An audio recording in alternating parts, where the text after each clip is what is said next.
Muchas gracias por continuar con nosotros en este viernes de macrofauna. La ponencia que vamos a escuchar a continuación está a cargo de la doctora Simonetta Negrete. La doctora es investigadora titular B en el Instituto de Ecología, obtuvo el doctorado School of Geoscience en la Universidad de Edimburgo y el postdoctorado en cofinanciamiento en la INECOL Tropical Soil Biology and Fertility Institute del CIAT-JEF. Sus líneas de investigación abarcan la relación diversidad-función en las comunidades de organismos del suelo ante el disturbio agrícola, la relación entre la salud del suelo y la seguridad alimentaria de las familias que dependen de la milpa, la relación entre la salud del suelo y la salud materno-infantil en comunidades que dependen de productos tradicionales, la historia de manejo agrícola como determinante de la fertilidad y la conservación de la biota edáfica, y la interacción espacial entre las actividades humanas y los fenómenos biológicos del suelo, fertilidad y diversidad de la biota. Bienvenida, doctora. Le doy la palabra. Adelante con su presentación. Muchísimas gracias, Ángeles. Agradezco mucho la invitación a ti, a Francisco y a Anaí. Es un placer estar en este extraordinario simposio que ya de estos 2 días ha demostrado ser realmente un simposio de muchísima calidad. Muchísimas gracias. Bueno, pues mi nombre es Simonetta Negrete, soy investigadora en el INECOL, en la Red de Ecología Funcional, y hoy me gustaría hablarles sobre algunos trabajos que hemos hecho en los últimos 20 años, en los que hemos explorado las escalas, distintas escalas en las que podemos estudiar a los macroinvertebrados y cuáles son los determinantes de su distribución en el espacio y en estas 3 escalas y cuáles son los determinantes de su diversidad. Entonces, espero que encuentren esto interesante. Me gustaría comenzar por pensar en un pequeño ejemplo teórico totalmente en el que nos encontramos en un paisaje. Voy a ver si puedo poner el puntero láser que me permita señalar. Ahí está. Entonces, imagínense que tenemos aquí un paisaje fragmentado como muchos de los de México y de todas partes del mundo, en el que tenemos aquí en particular un cultivo y están ahí, ustedes ven los surcos, y decidimos hacer un estudio de, como hacemos muchos estudios espaciales de la distribución de la macrofauna, y decidimos que vamos a hacer monolitos que tienen 25 centímetros de diámetro y 45 centímetros de profundidad, y los separamos por 5 metros. Si ustedes piensan en qué va a determinar la macrofauna, la distribución de cualquier grupo de macrofauna o un estudio general, en esta circunstancia, pues se les puede ocurrir a lo mejor que las variaciones en disponibilidad de nutrientes determinarán dónde vamos a encontrar la mayor diversidad, o quizá incluso asuntos geográficos como la pendiente, los mismos surcos pudieran generar patrones espaciales, o la distribución local de hojarasca. Pero ¿qué pasa si lo que hacemos es separar estos mismos monolitos que decidimos hacer en el paisaje? Pues los factores que determinan la variación en las poblaciones o la diversidad en esta escala varían, algunos son en común y otros no. Por ejemplo, aquí el uso de suelo va a ser determinante, la pendiente puede seguir estando presente, pero aquí los tipos de vegetación y la distancia al río, que se ve aquí, pudieran determinar los patrones que encontramos en este paisaje.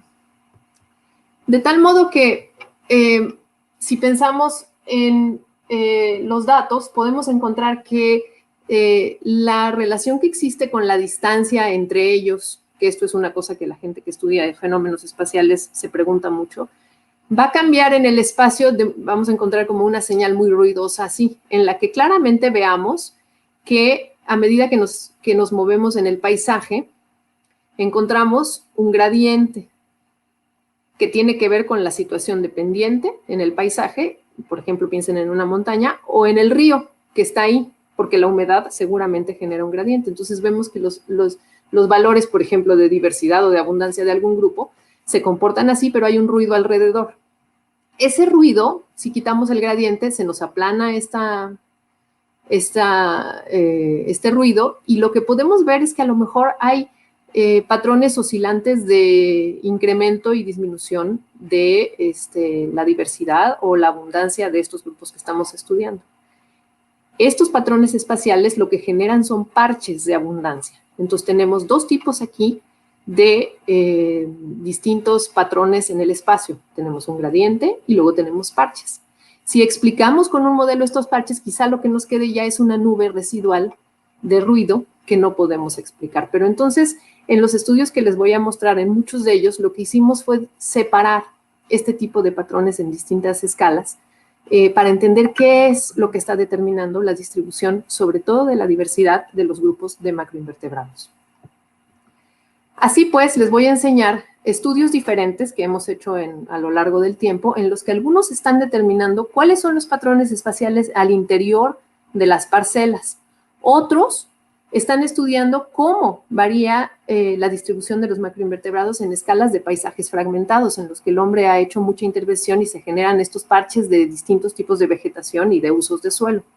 Y el tercer tipo de estudio que les voy a enseñar es uno que relaciona la escala espacio-temporal, eso es decir, estudiamos el análisis en el cambio, analizamos el cambio de uso de suelo históricamente con el tiempo y vemos cómo cambia la distribución de los macroinvertebrados y cómo esta historia determina la existencia y la abundancia de estos macroinvertebrados. No voy a entrar en muchos detalles, sobre todo de taxones menores, porque no hay el tiempo, pero lo que he decidido hacer es ponerles ahí en las láminas las referencias en las que pueden consultar y donde van a encontrar todos los detalles que hemos desarrollado en estos estudios, y nada más voy a resaltar algunas cosas. El primer estudio que me gustaría enseñarles es el más antiguo que tengo, que es un ejemplo de los macroinvertebrados en los bosques mesófilos de Oaxaca. Y este estudio lo hicimos en colaboración Carlos Fragoso, Graham Russell y Adrian Newton conmigo, que resultó ser mi tesis de doctorado.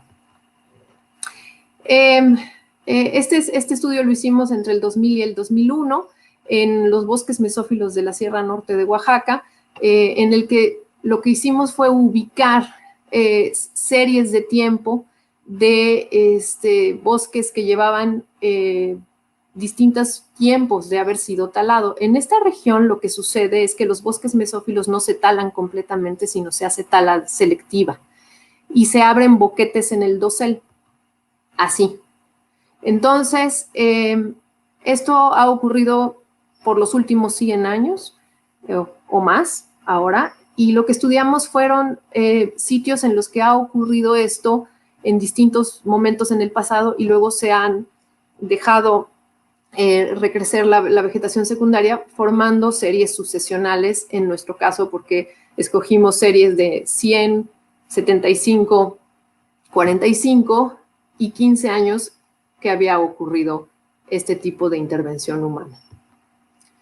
Lo que encontramos es lo que normalmente ustedes pueden encontrar en este tipo de secuencias sucesionales, que es que los bosques más tempranos, digamos en los que habían recrecido en sucesión secundaria menos tiempo, la diversidad medida como el índice de Shannon era menor, y a medida que aumentaba la edad del bosque, aumentaba la diversidad de los macroinvertebrados, de todos los grupos de macroinvertebrados estudiados, pero esta es la diversidad de grupos grandes.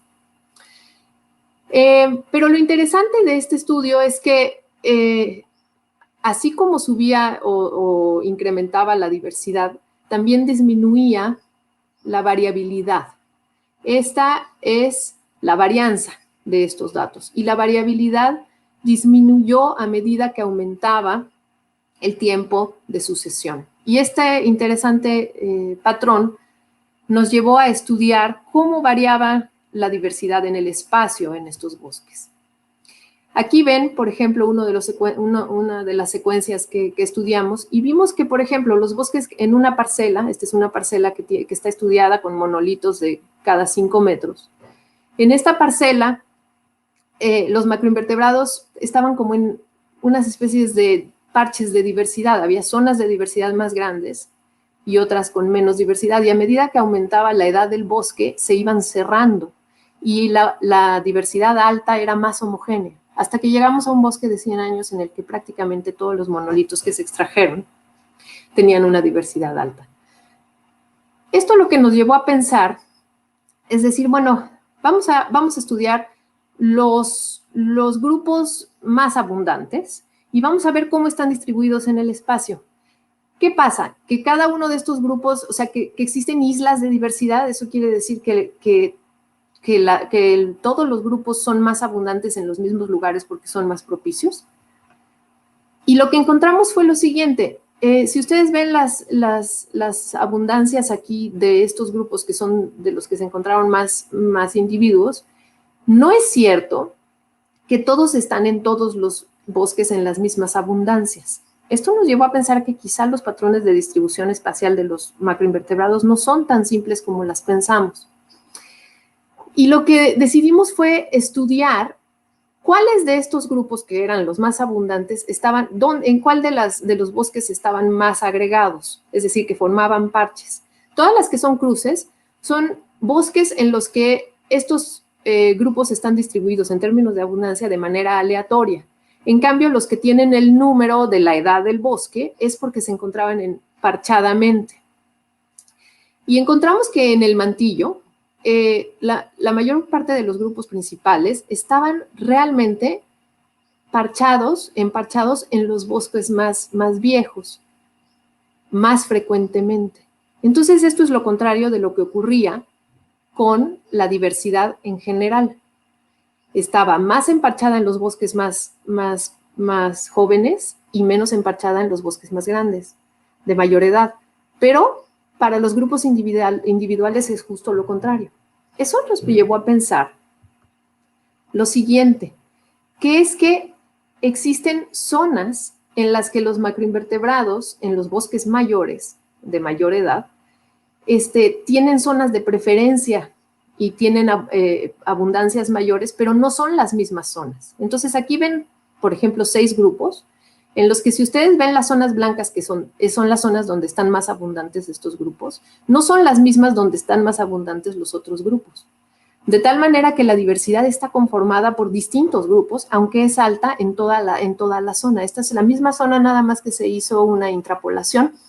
Eso quiere decir, se formó un mapa de curvas de nivel, pero de abundancia de los grupos. Y entonces lo que sucedió es que realmente cada uno de estos grupos está siendo más abundante en un lugar distinto, pero hay otros grupos en esos mismos lugares que también están más abundantes, pero no siempre son los mismos lugares. Y esto conforma diversidades altas, pero de distinta composición. Pensamos entonces que a lo mejor de lo que se trataba esto era una relación de abundancias con el mantillo. Es decir, si ustedes piensan en un bosque mesófilo de montaña, y aquí está puesto para los bosques mesófilos de Oaxaca, los bosques de 15 años tienen zonas de más dominancia de ciertas especies, como cletra, por ejemplo, que son de etapas sucesionales tempranas, árboles de etapas sucesionales tempranas. Si avanzamos en la sucesión, no tienen ustedes que ver en particular qué especies son, no es de interés en este momento, pero lo que va ocurriendo es que la equitatividad en los recursos que encontramos en el mantillo, lo que hicimos fue separar las hojas de cada uno de los monolitos para ver de qué especie de árbol estaba conformado el mantillo de ese monolito.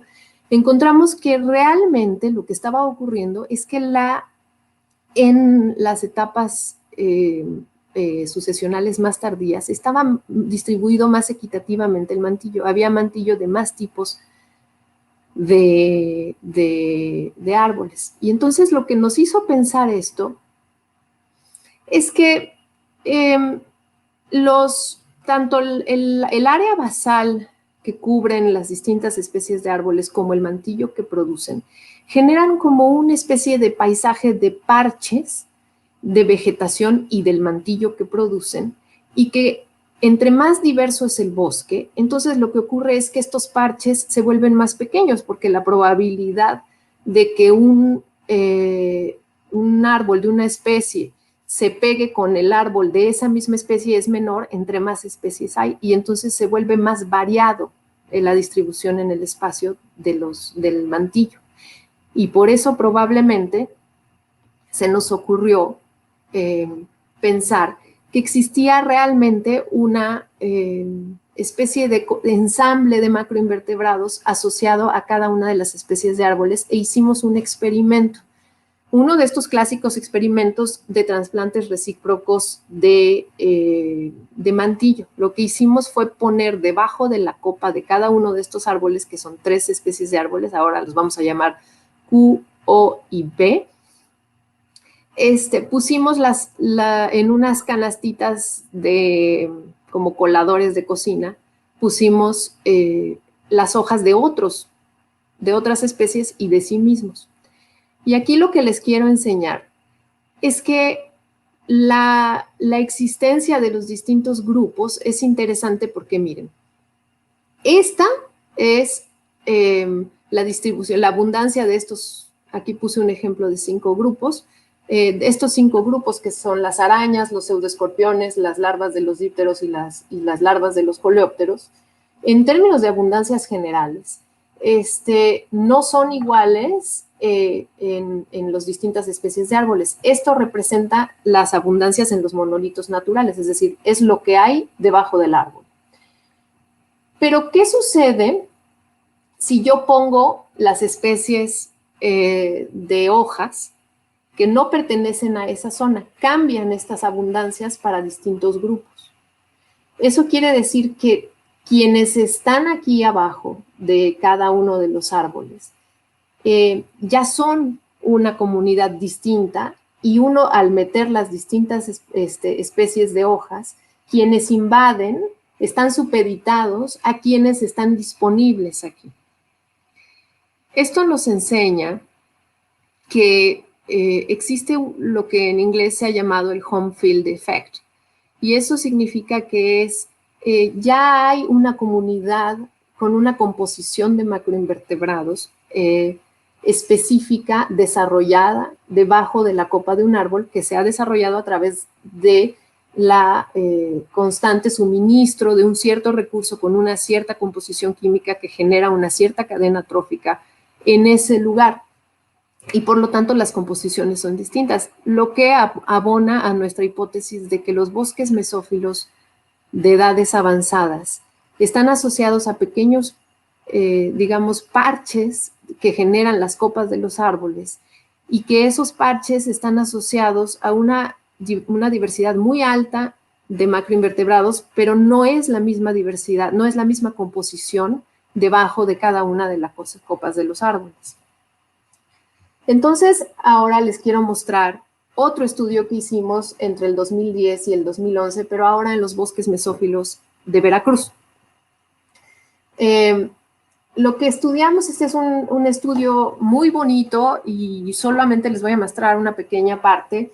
Formó parte de la tesis de licenciatura y de maestría de Isis de la Rosa, y que en este estudio lo que nos postulamos fue lo siguiente.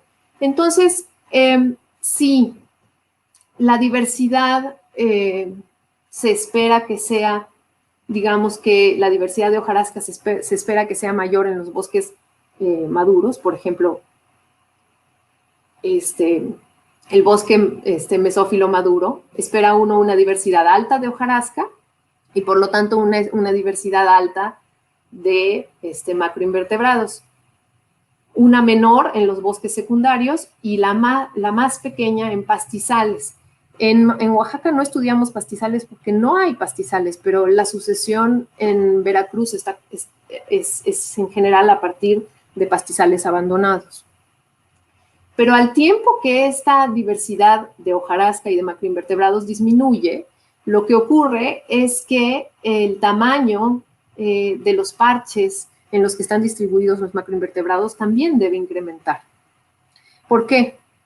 Porque, otra vez, si la hojarasca proviene de árboles, uno esperaría que en los pastizales, pues, árboles solamente de sombra, muy, muy escasos, y todo lo demás sea uniforme, y sea una comunidad uniforme asociada a los pastizales. En cambio, si uno va aumentando la diversidad de árboles porque va creciendo la sucesión, el bosque en sucesión secundaria, pues entonces lo que uno va esperando es que esos parches se hagan cada vez más pequeños porque hay más variedad de comunidades de macroinvertebrados, hasta llegar al bosque maduro, donde esperamos que la diversidad sea más alta, pero los parches sean lo más pequeño, porque estamos cambiando, si vamos caminando en el espacio, estamos cambiando más rápidamente de tipo de vegetación y por lo tanto de tipo de hojarasca que estamos encontrando. Entonces, para nuestra tranquilidad, volvimos a encontrar que en términos promedio la riqueza de macroinvertebrados aumenta tanto en el suelo como pero es más patente en la hojarasca, con la sucesión. Pero, ¿qué pasó con la distribución en el espacio? Bueno, encontramos que para la hojarasca, a medida que otra vez en los pastizales, la hojarasca, me equivoco, los macroinvertebrados, como esperábamos en el pastizal, tenían una dominancia más grande de ciertos grupos en términos promedio, y a medida que íbamos hacia el bosque secundario, esta dominancia iba disminuyendo y en el bosque maduro, la dominancia de los grupos era menor, o sea, había una equitatividad mayor.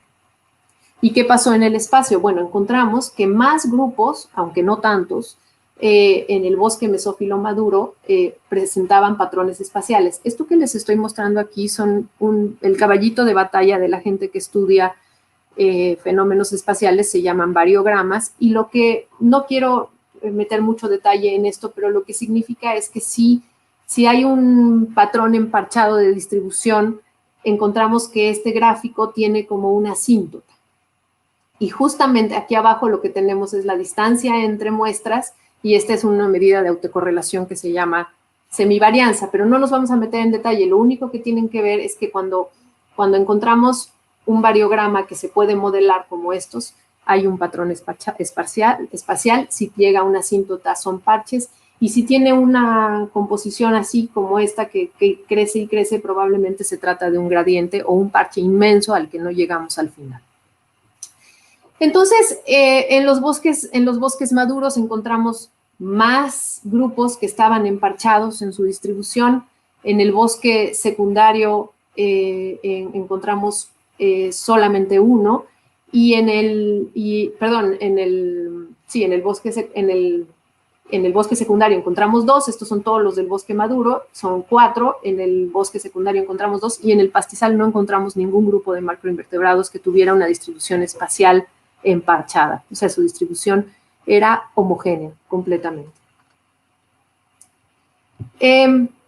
Lo que pasó en el suelo fue interesante porque, a diferencia de lo que habíamos esperado, los bosques maduros tuvieron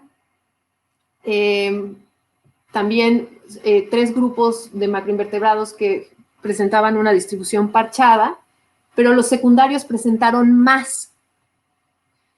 Y el pastizal presentó 3 grupos. El bosque secundario presentó 7 grupos.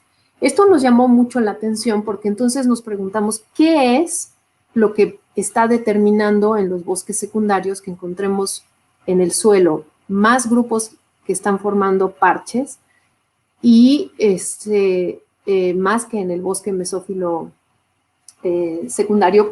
maduro, cuando en el bosque secundario tenemos más dominancia que en el bosque maduro. Una de las cosas que se nos ocurrió es que la distribución de los macroinvertebrados podía, y de otros grupos, tengo que decir, microorganismos también, podía estar reflejando, como suele suceder en los suelos, un proceso histórico. Entonces, aprovechando la información que generó un proyecto muy grande de conservación de la biodiversidad que en México lideró Isabel Baroa y en términos de todos los países que estuvieron involucrados internacionalmente, Jerome Huizing, y es un estudio muy grande de biodiversidad del suelo que se hizo entre el 2002 y el 2010. Aprovechamos los datos de este gran estudio para México, que arduamente trabajaron, quería yo ir para atrás, ahí está, arduamente trabajaron muchos grupos de investigación en el país y que nos permitieron tener información muy fina sobre macroinvertebrados en los Tuxtlas, en distintas parcelas, con distintos usos de suelo y con un grado de resolución taxonómica muy alta. Aprovechamos para estudiar lo siguiente. En general, el proyecto tenía digamos que la intención de entender esta relación que es la de la biodiversidad bajo el suelo en general y la fertilidad con la intensidad de uso. Pero como ustedes saben, la intensidad de uso puede ser, de hecho, y ya se habló en otra de las pláticas aquí, interpretada de distintas maneras o parametrizada de distintas maneras. Puede decirse, por ejemplo, que si tenemos distintos usos de suelo como café, maíz, pastizal, intuitivamente los podemos ordenar como los de uso más intensivo y los de uso menos intensivo. Uno pensaría que el café es el de uso menos intensivo, quizá porque tiene árboles, y el más intensivo es el pastizal, quizá, o el maíz, no lo sé. Entonces, esa es una de las formas. La otra forma para pensar sobre la intensidad de uso de suelo es medir qué tan intensamente se maneja el suelo. Eso quiere decir cuánta intervención se le hace. Y de esa manera podemos ordenar estos usos de suelo entre unos más intensivos y otros. Es una manera un poco más matemática, digamos, de hacerlo. Pero yo les voy a hablar de una tercera, que es la intensidad de uso de suelo vista como un proceso histórico. Eso quiere decir, ¿cuáles son los suelos que se han manejado históricamente por más tiempo y con intervención más intensiva? Y para eso necesitamos conocer mucho la historia de manejo y los cambios históricos en el uso del suelo en el paisaje que estábamos estudiando. En este caso se trató de la Reserva de la Biosfera de los Tuxtlas. En esta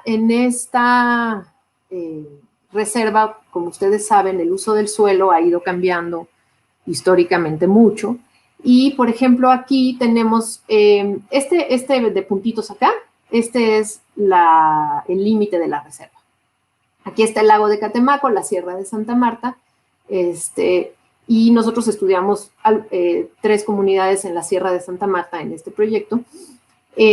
Pero vean cómo este contorno negro que pertenece a donde estaba la selva en 1972, y esta es una foto aérea de la reserva en el 2004. Como ustedes ven aquí, la frontera agrícola ha ido aumentando y sigue aumentando.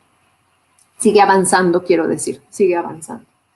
Bueno, esto ha sucedido por lo siguiente: ha habido un proceso histórico que comparte los Tuxtlas con todo el país, en el que en años antes de los 1930 la agricultura se hacía de manera itinerante, sobre todo la de cultivo de maíz, en la que pues un grupo cultural tenía una zona muy grande en la que iban itinerando sus milpas, pero no había realmente propiedad de la tierra. Pero luego vino el reparto agrario y la revolución, y se generaron en muchos lugares del país ejidos que fragmentaron, y entonces ya si uno pertenecía, por ejemplo, al ejido de San Fernando, solamente podía itinerar su milpa en un espacio mucho más pequeño del que solía itinerar antes de los 30.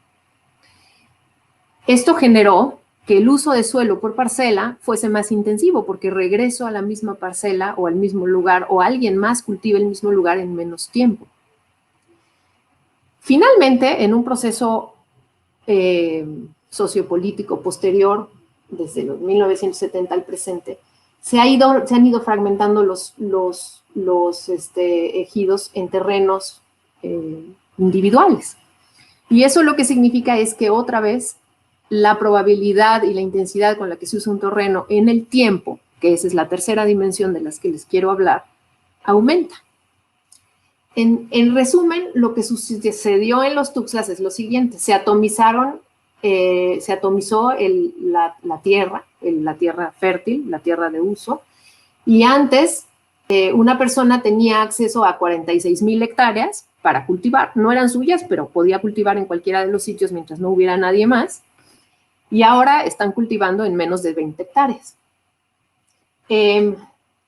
Luego, los ciclos agrícolas, por lo tanto, disminuyeron de 20 años para volver al mismo lugar a de 2 a 5 años, ¿no?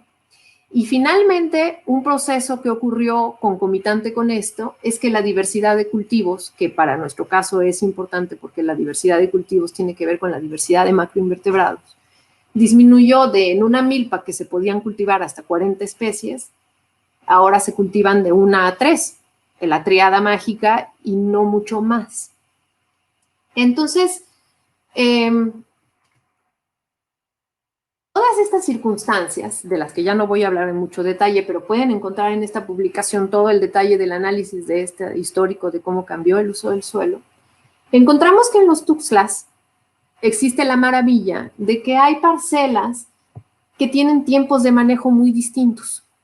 Hay unas pocas que se han manejado intensivamente, digamos, se han manejado desde el día que se talaron antes de 1960, y otras que se han desmontado apenas en 1995. Eso nos permitió tener un espectro muy grande de historias de manejo, que eso es lo que estudiamos.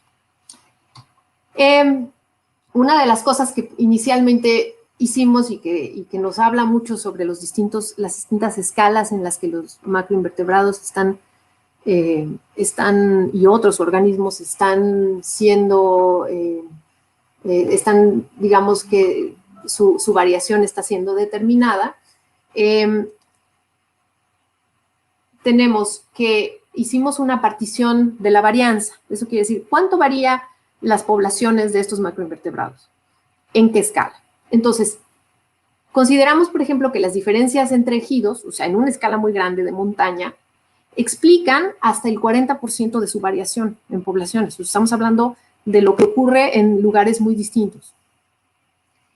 Pero el uso de suelo actual, es decir, si la parcela es cafetal, o es bosque, o es milpa, o es una plantación de palma, o es un bosque secundario, explica el 30% de la variación de las poblaciones. Y muy interesantemente, y de eso les voy a hablar ahora, el uso histórico. ¿Qué ha sucedido en esa parcela? Está determinando entre el 5 y el 22% de la variación en las poblaciones de estos organismos. Muy interesantemente, encontramos que en el paisaje de la fertilidad, intentando explicar los porqués de las distribuciones de los macroinvertebrados, hicimos este ejercicio que mucha gente hace de agarrar todos los indicadores de fertilidad que conocemos en los suelos, desde sus texturas hasta sus contenidos de nitrógeno en sus distintas formas, la actividad microbiana, la cantidad de humus, la humedad, en fin, todo lo que, todo lo que teníamos a nuestra mano, e hicimos un paisaje de diversidad. Y luego lo que hicimos fue, de fertilidad, y lo que hicimos fue ubicar las distintas parcelas que tenían distintos usos de suelo.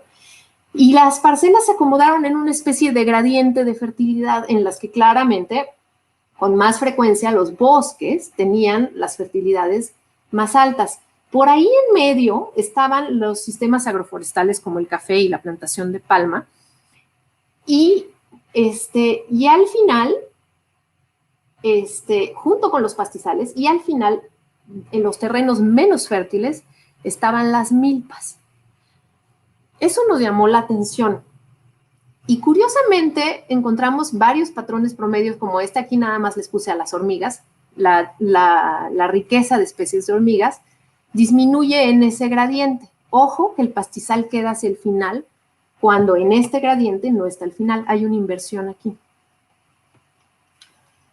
Entonces, dijimos, bueno, si hay una disminución si hay una, digamos, una fertilidad baja en las milpas, ¿qué está pasando con las milpas y su producción? Hicimos un análisis histórico de la productividad de las milpas en términos de grano, de mucha historia de publicaciones en los Tuxtlas de productividad en maíz, y encontramos que mientras que en el estado la productividad del maíz fluctuaba alrededor de una producción constante, en los Tuxtlas ha ido disminuyendo año con año desde los años 90. Ese es un dato interesante. Y que efectivamente el número de años acumulados bajo la historia de maíz o de pastizal en las parcelas, independientemente de para qué están siendo usadas hoy, pueden ser un bosque, disminuye algunos de los parámetros que nosotros utilizamos, variables indicadoras de fertilidad. Aumenta su densidad, por ejemplo, disminuye el carbono total, el nitrógeno total, el NO3 y la biomasa de hojarasca.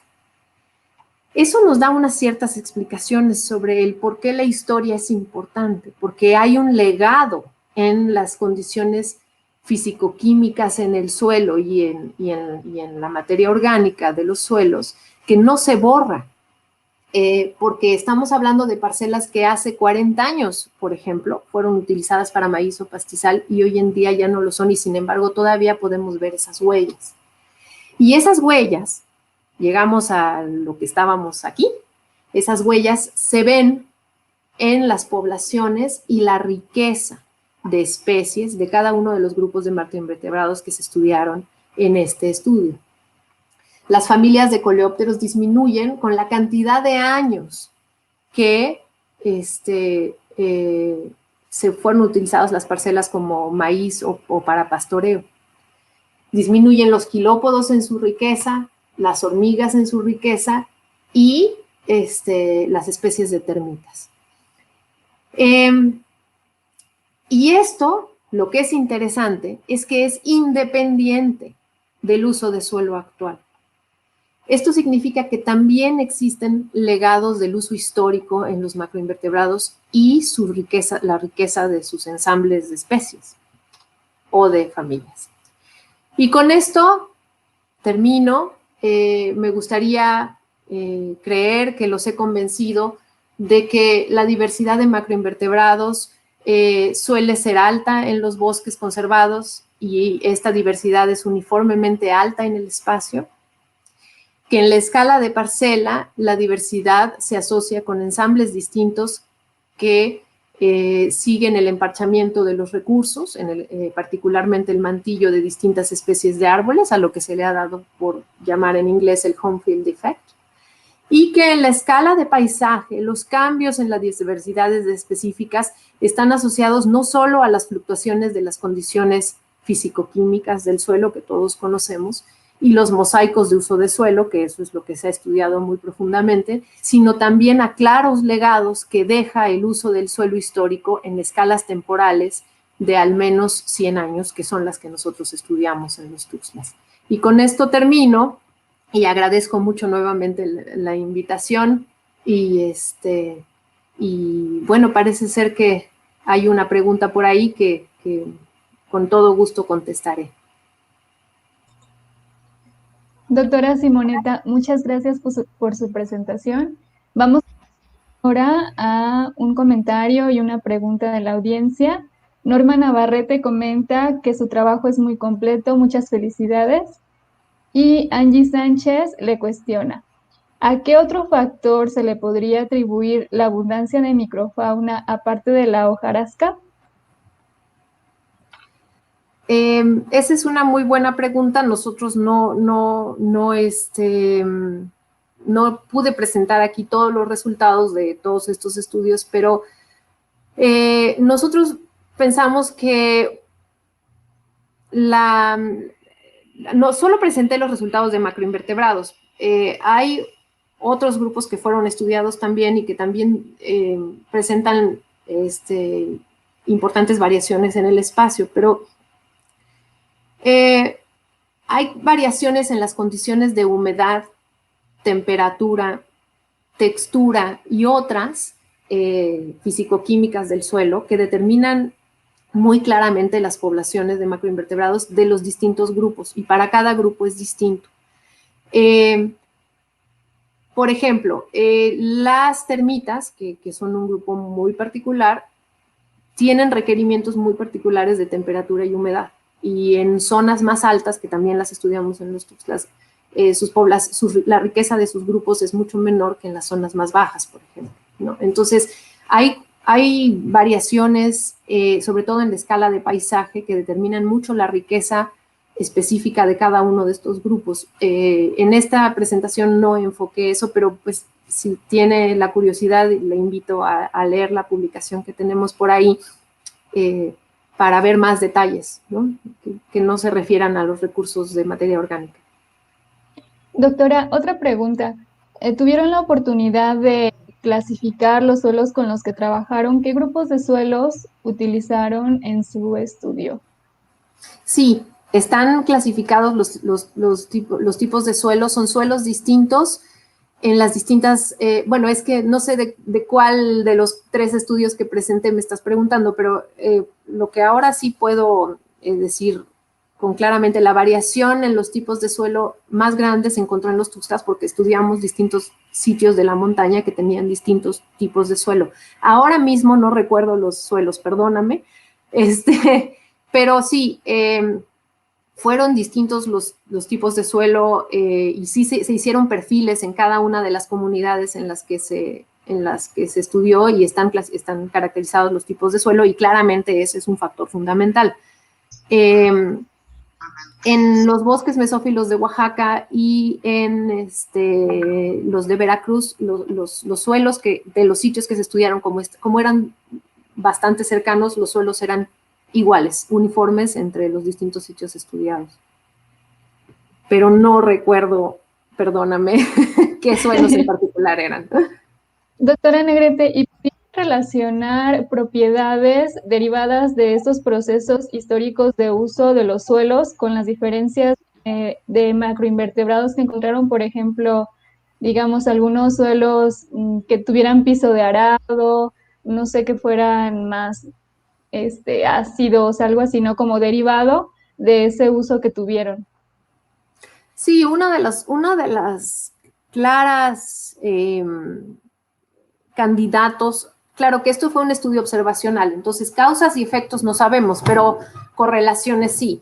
Y una de las cosas que claramente cambió en los suelos que fueron utilizados más intensamente en la historia fue el pH, que son suelos ya ácidos en sí mismos, pero además con el uso histórico en pastizal y milpa se fueron acidificando más. En cambio, los suelos que se utilizaron por periodos más largos, como agroforestería, este pH parece como recuperarse, pues por el ingreso de materia orgánica de los árboles, ¿no? Y la sucesión secundaria. Y luego otra vez, al entrar en uso agrícola, vuelve a bajar el pH. Entonces yo pienso que ese debe ser un factor fundamental. Y, por supuesto, el cúmulo de materia orgánica. O sea, el cúmulo de materia orgánica en todas las características, incluyendo pues la cadena trófica, la actividad microbiana, todo lo que viene con la acumulación de materia orgánica y además que se va asentando y se va generando una capa gruesa, eso es fundamental. Pero lo que es interesante es que muchos, a diferencia de los grupos de microorganismos, los grupos de macroinvertebrados son muy sensibles o eso es lo que hemos encontrado, en su distribución, sobre todo en el espacio, a la materia orgánica más fresca, es decir, la hojarasca que está cayendo año con año. Ese es muy importante para ellos. Entonces, los usos de suelo más intensivos tienen el problema de que el ingreso de materia orgánica es muy pequeño y muy poco variado. Entonces, eso está pegándole muy duro a los grupos de macroinvertebrados que son sensibles a eso. Gracias, doctora. Tenemos una pregunta más de Angie Sánchez y dice, ¿considera que podría ser importante plasmar en cartografía este tipo de trabajos? Yo creo que sería súper importante. Una de las cosas que sucede con los estudios espaciales, sobre todo de la biota edáfica, y me refiero a la biota de cualquier tipo, desde los microorganismos hasta los macroinvertebrados, es que son muy demandantes en número de muestras. Es decir, si uno quiere plasmar en el espacio, estudiar en el espacio, cualquier biota o cualquier fenómeno en realidad es muy demandante de información. Tienen que tener muy tapizado, digamos, en términos muy coloquiales, tiene que tener tapizado de observaciones para poder hacer las relaciones espaciales y hacer los modelos espaciales, ¿no? Y si combinamos esto con la dificultad que tiene la biota edáfica de ser estudiada, porque la identificación de la biota edáfica no es trabajo menor, requiere de horas y horas o de microscopio o de mucho procesamiento genético, si es que se va a hacer una identificación genética. Entonces son muy poquitos los estudios que cumplen con ambas necesidades, o sea, que son muchas las muestras y que además existe alguien o alguienes o un equipo muy grande como el de el proyecto de biodiversidad bajo el suelo, que hace la chamba inmensa de identificar los organismos que se encuentran en todas estas muestras para poder mapearlos, que eso es lo que le está preguntando Angie, ¿no? ¿Cómo mapear la distribución en el espacio de todos estos organismos? Nosotros lo hicimos en Oaxaca en unas parcelas chiquititas de 50 por 50 metros en un bosque, pero si uno quisiera hacerlo, por ejemplo, en el nivel de los Tuxtlas, ¿no? En la Sierra de Santa Marta, necesitaríamos abrir esa cuadrícula que les mostré al inicio de muestras en un espacio muy grande, con muchas muestras al interior, y luego tener un ejército de taxónomos y sistématas que hagan el trabajo de identificar todo lo que se encuentra en esas muestras para poderlo mapear. Y por eso es que sería fantástico, Angie, que existiera, pero no existe por la dificultad de intensidad de trabajo que eso requiere, ¿no? Que son años. Doctora, otra pregunta. ¿Han considerado aspectos climáticos también en esta variación de la macrofauna? Por ejemplo, si el periodo de lluvia de Tuxtla, no sé, los meses de lluvia continua, ¿cómo afecta, no sé, la descomposición de la materia orgánica o si se ha relacionado algo ahí con eso? En los Tuxtlas no se hizo. En los Tuxtlas lo que se hizo fue hacer un muestreo muy intensivo, pero solamente en una época del año, para que fuese comparable en el espacio. En Oaxaca, en el estudio de la sucesión secundaria, se hizo un estudio a través del tiempo, ese no lo mostré, de variación de las poblaciones con las estaciones en un experimento de descomposición. Y fluctúa muchísimo. Es decir, quién está en qué momento es totalmente dependiente de la estacionalidad, ¿no? Claro que hay una época de lluvias, que en el caso de Oaxaca es una época muy grande, como de 5 meses, que las poblaciones en general son altas. Pero hay otros grupos que son muy amantes de la sequedad o relativa, ¿no? La sequedad que existe en un bosque mesófilo. Y justamente suben sus poblaciones cuando los demás las bajan. Entonces, ahí hay mucho que estudiar en la relación entre los macroinvertebrados y el tiempo y cómo se asocian con la labilidad y la disponibilidad de los recursos, ¿no? Es bien bonito, nada más que sabemos poco del tema, ¿no? Pero es muy interesante, yo creo que tu pregunta es muy interesante. Ok, doctora. Ya no tenemos más preguntas. No sé si usted tenga algún otro comentario. No, pues muchísimas gracias a los organizadores, fue un placer y me invitaron a hacer algo que no había yo hecho, que era hacer como una revisión histórica de las cosas que habíamos hecho sobre macroinvertebrados y me dio mucho miedo, pero el proceso lo disfruté mucho y espero que haya sido de utilidad. Muchas gracias. Le agradecemos nuevamente, doctora Negrete, y con esto cerramos esta ponencia. Los esperamos en la siguiente. Gracias. Gracias.